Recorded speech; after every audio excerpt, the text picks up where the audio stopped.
한 절씩 나눠서 읽겠습니다. 구약 민수기 6장 1절로 12절. 여호와께서 모세에게 말씀하여 이르시되 전하여 그들에게 이르라. 남자나 여자가 특별한 서원 곧 나실인의 서원을 하고 자기 몸을 구별하여 여호와께 포도주와 독주를 멀리하며 포도주로 된 초나 독주로 된 초를 마시지 말며 포도즙도 마시지 말며 생포도나 건포도도 먹지 말지니 모든 날 동안에는 포도나무 솟아는 씨나 껍질이라도 그 서원을 하고 구별하는 모든 날 동안은 삭도를 절대로 그의 머리에 대지 말 것이라. 자기 몸을 구별하여 여호와께 드리는 날이 차기까지 그는 거룩한즉 그의 머리털을 길게 자라게 할 것이며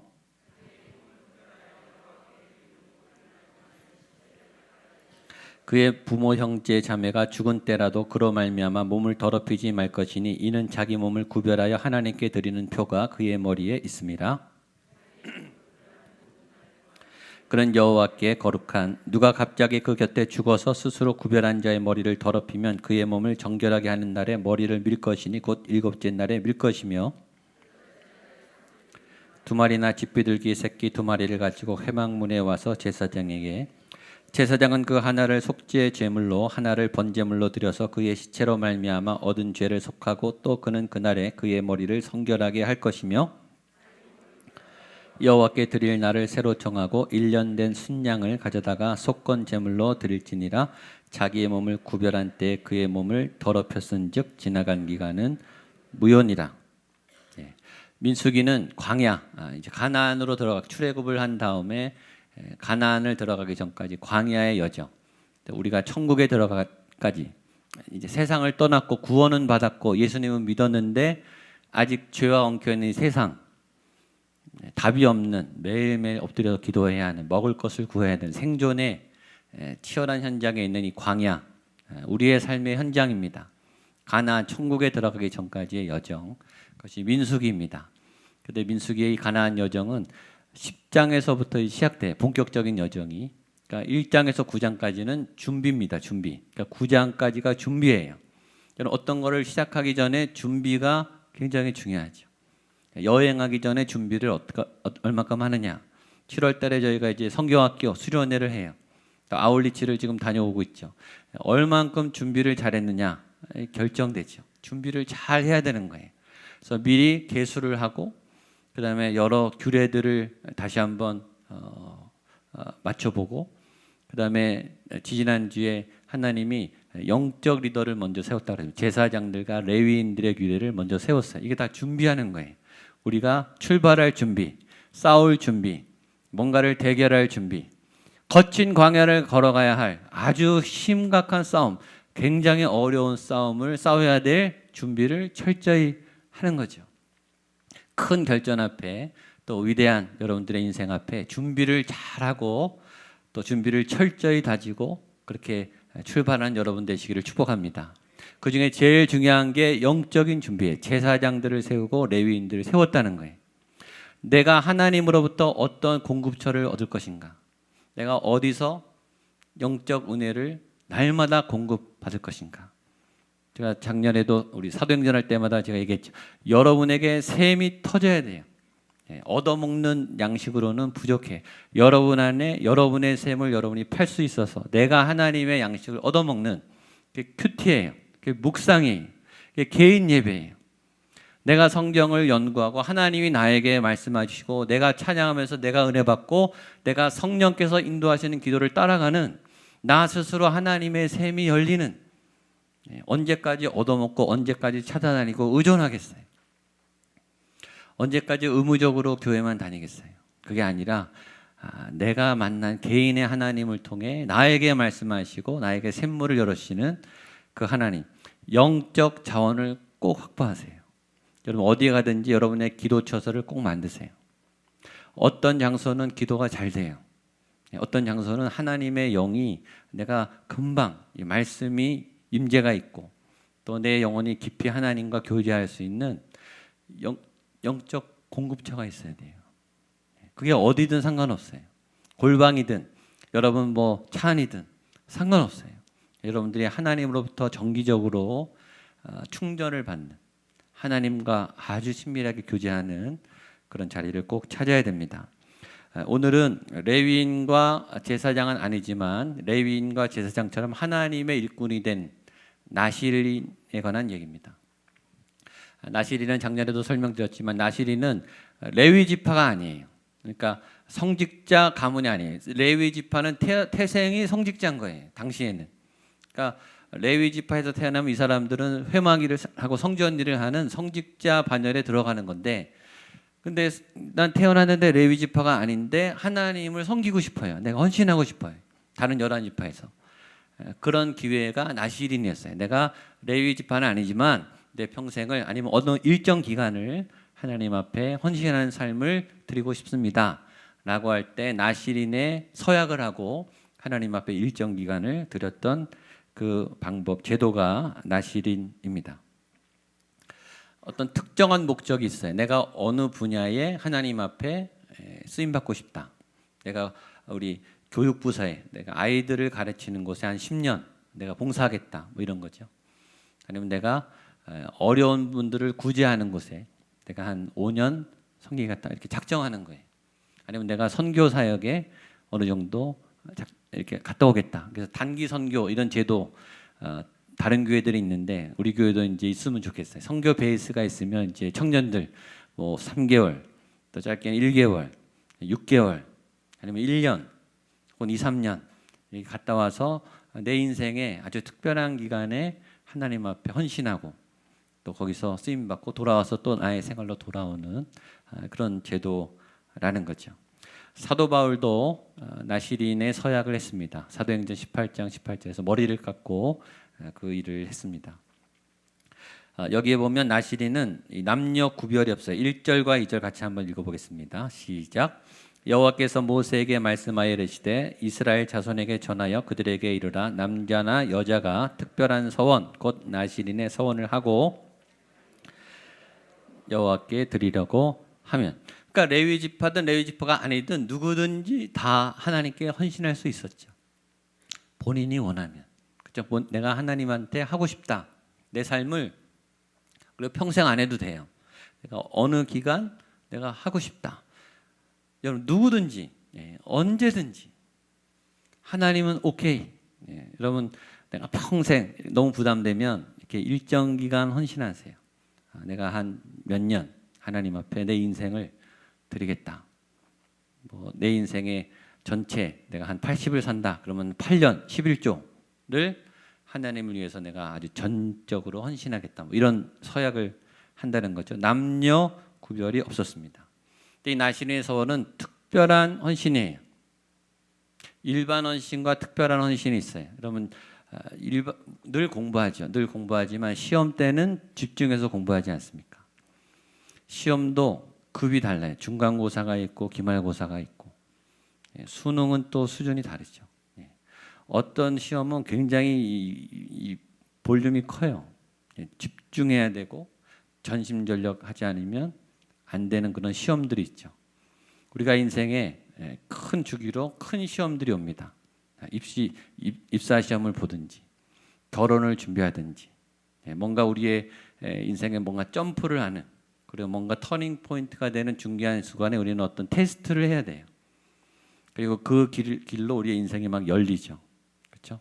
그런 특별한 기간에 하는 내 인생의 어떠한 특별한 기간에 내가 집중해서 하나님께 완전히 몰입해서 내가 직장 생활을 하고 봉사할 수 있고 내가 학생으로 공부할 수 있지만 이때는 다 내려놓고 그냥 몰두하는 거예요. 하나님의 일을 향해서만 내가 아주 전심으로 집중하는 거.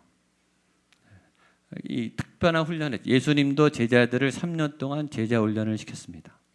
특별한 목적으로 집중해서 가르쳤죠. 그리고 그들은 그렇게 쓰임 받았어요. 그래서 그런 분들은 훈련을 받으시면 좋습니다. DTS나 무슨 선교 훈련이나 무슨 양육 훈련이나 가정사역자 훈련이나 상담 훈련이나 전문성이 있어야 되죠. 그렇죠? 어떤 영성이 있어야 되고 말씀에 대해서 알아야 되고 기도 훈련을 받아야 되고 뭐 전도 훈련을 받아야 되고 선교사 가실 분들은 선교 학교를 가야 되고 이렇게 특별히 집중해서 하는 그런 시간. 그때 나실인의 조건이 있었습니다. 3절로 7절입니다. 시작.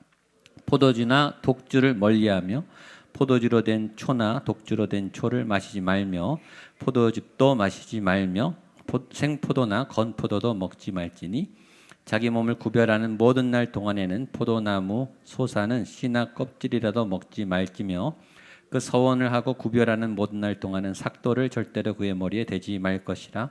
자기 몸을 구별하여 여호와께 드리는 날이 차기까지 그는 거룩한즉 그의 머리털을 길게 자라게 할 것이며 자기 몸을 구별하여 여호와께 드리는 모든 날 동안은 시체를 가까이 하지 말 것이요 그의 부모 형제 자매가 죽은 때라도 그로 말미암아 몸을 더럽히지 말 것이니 자기의 몸을 구별하여 하나님께 드리는 표가 그의 머리에 있습니다. 나시리는 세 가지 금기 사항이 있습니다. 첫 번째는 포도주, 독주를 멀리해요. 술은 절대 안 됩니다.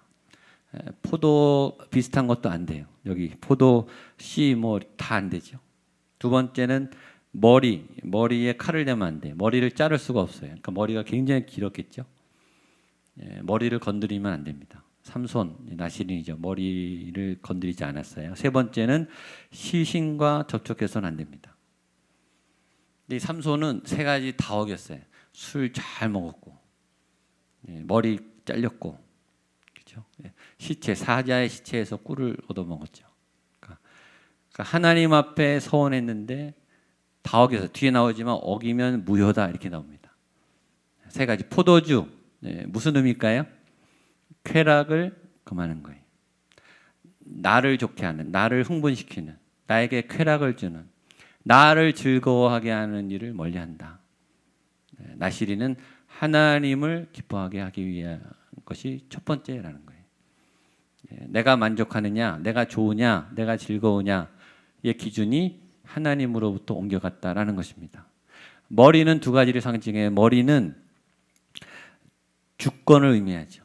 머리에 손을 못 댄다라는 것은 내 모든 주권은 하나님께 있다라는 뜻입니다.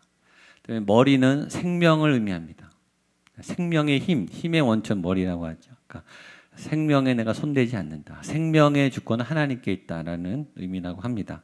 세 번째, 시신과 접촉해서 안 된다라고 하는 것은 대제사장에게도 그만 굉장히 중요한 법이에요. 그러니까 이 나시린의 이 헌신의 수준을 대제사장급으로 높인 거예요. 굉장히 정결하고 부정하지 않고 죽음이란 건 죄의 결과거든요. 죄의 흔적, 죄의 근처도 못 가게 하는 거예요. 부정하지 않도록 깨끗하게.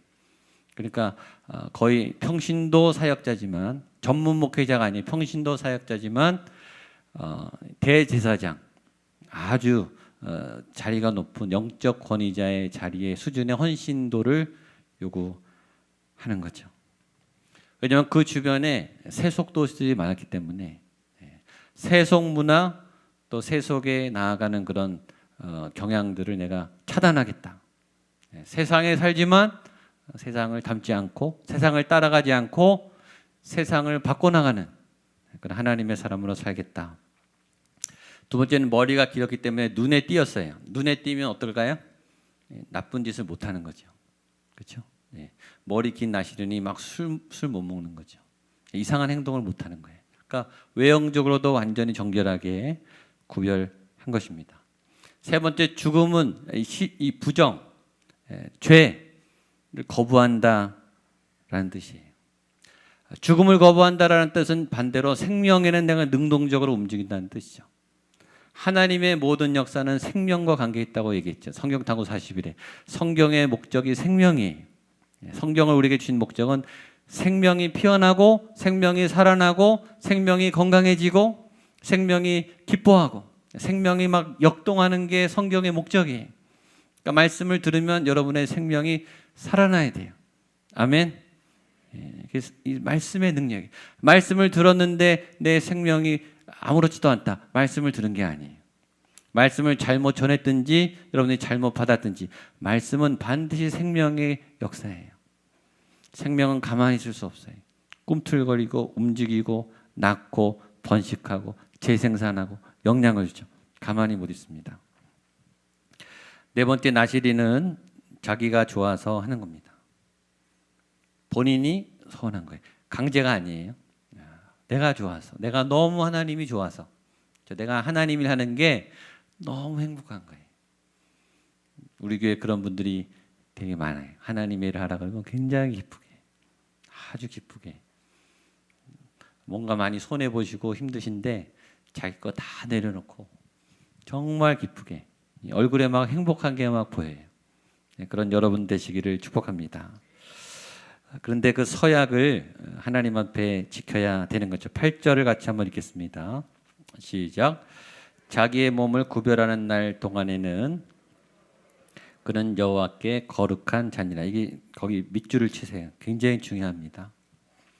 그 헌신한 기간 동안 나시린이라고 하는 평신도 사역자로 하나님 앞에 세움받은 그 기간 동안에는 그 모든 날은 하나님께 거룩한 자가 되어야 된다라는 거죠.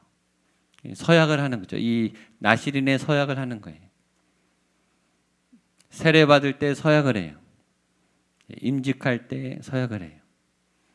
제가 송구영신 때 헌신하죠. 수련회나 뭐 연합집회나 뭐 부흥회나 서약을 해요. 그때는 진심이었어요. 그때는 막 가슴에 뭉클하고 눈물이 나고 하나님 앞에 내가 다 될 것 같고 이 부흥 예배 이렇게 예배 뜨겁게 드릴 때는 그러니까 막 될 것 같은 믿음에 막 서약을 해요. 근데 서약은 그때 했는데 서약을 잊어버린 분이 많아요. 그때 같이 일어났는데 바르게 헌신하지 않은 분들.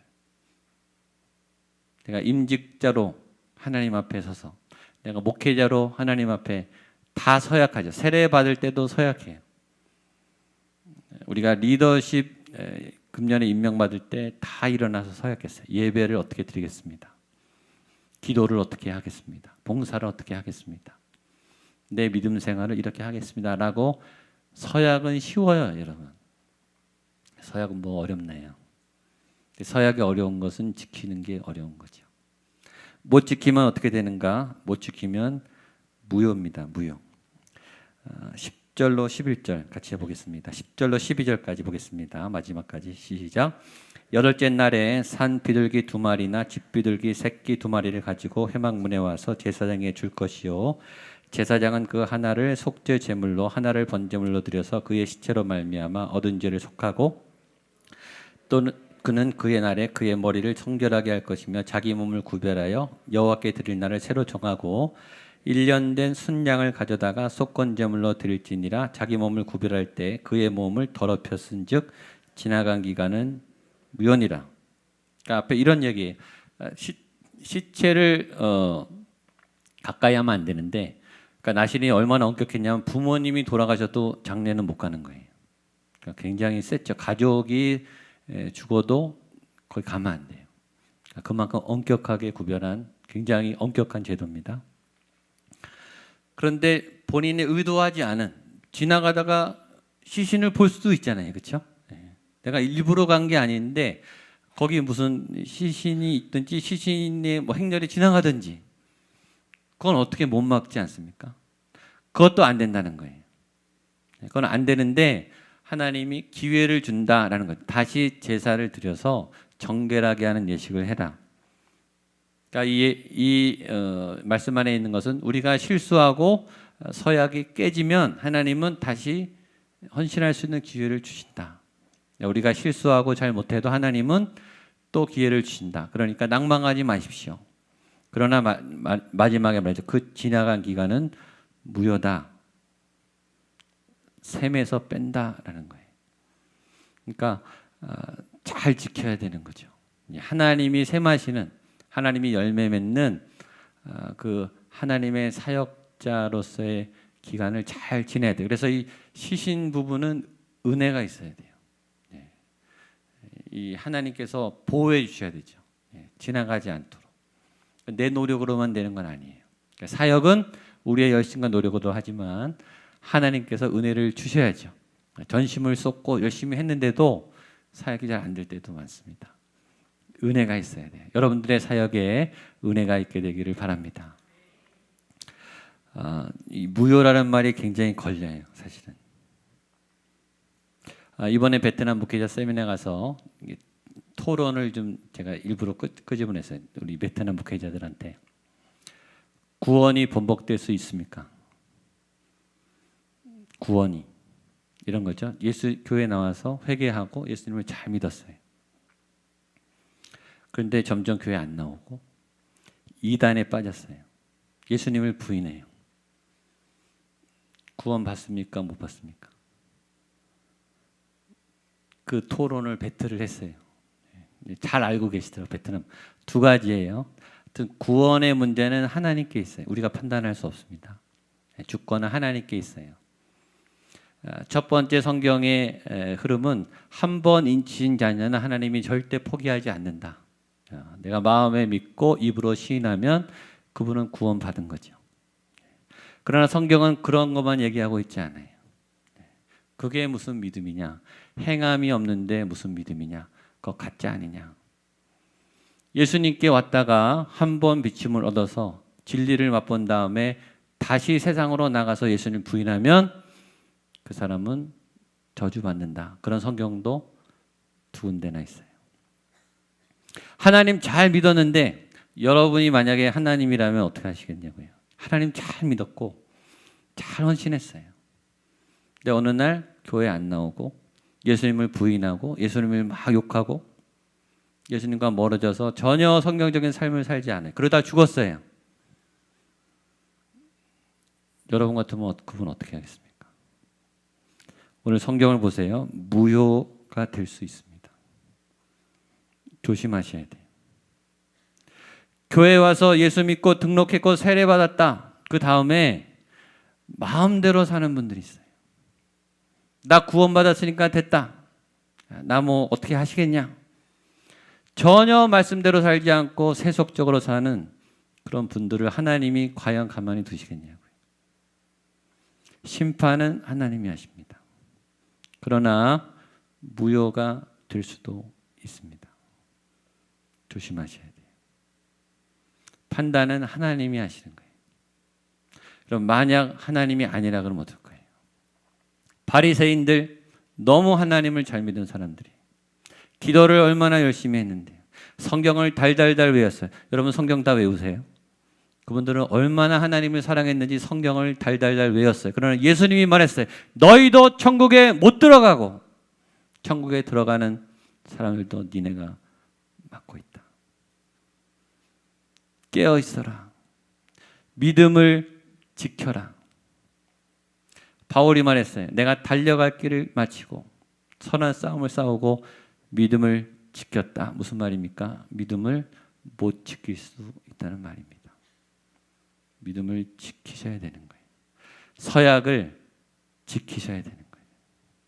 하나님께서 판단하시는 그 순간에 내 믿음이 깨어있지 않으면 오늘 성경에 있죠. 무효니라 이렇게 하면 어떻게 될 겁니까? 서약했어요. 사역 잘했어요. 근데 시신을 만났어요. 너 무효야. 하나님은 그렇게 하실 수 있다는 거죠. 그러니까 늘 우리가 긴장을 늦추면 안 돼요. 내 구원에 대해서 교만하면 안 돼요.